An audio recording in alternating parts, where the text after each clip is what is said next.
music चांद तारा line देबू रे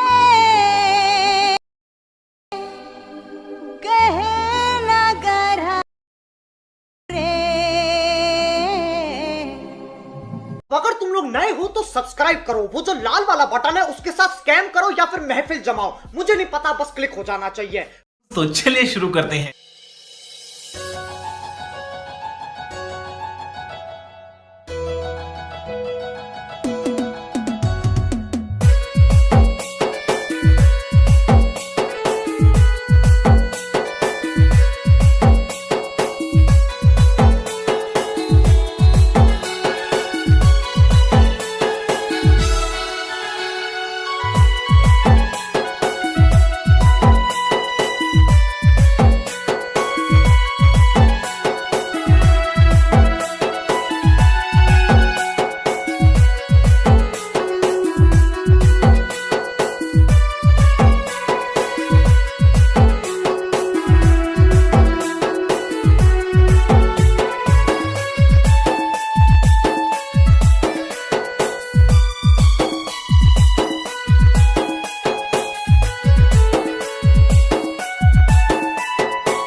बाय